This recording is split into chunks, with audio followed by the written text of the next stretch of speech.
আজকে নারীরা কি নিয়ে মত্ত, নিজেদের সৌন্দর্য প্রদর্শন, যুবকের সাথে রাত কাটানো, যৌবনকে উপভোগ করা।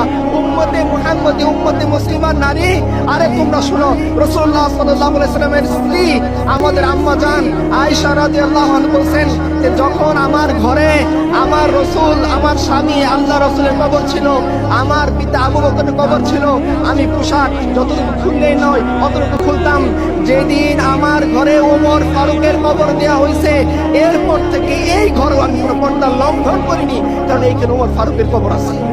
আর আজকে উম্মতে মুসলিমান নারী সে চ্যাট গ্রুপে বলে সে কয়টা পুরুষকে গাইছে, আল্লাহ লানত তোমাদের উপরে। তোমরা জানো না রাসূলুল্লাহ সাল্লাল্লাহু আলাইহি ওয়াসাল্লাম কি বলছেন?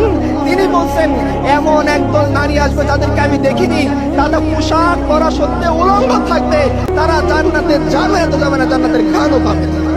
স্মরণীয় এই কথা, উম্মতে মুসলিমান নারী। আর তোমরা যুবকদের সাথে গিয়ে এই বাজে কাজে লিপ্ত হও, তোমরা ভ্যালেন্টাইন্স ডে উৎপন্ন করো, তোমাদের দেখে তো শয়তানও হাসে। তোমরা কি ধরনের সংস্কৃতি বেছে নিয়েছ? তোমরা আম্মা জান আয়েশা খাদিজার কালচার তোমাদের মনে নেই?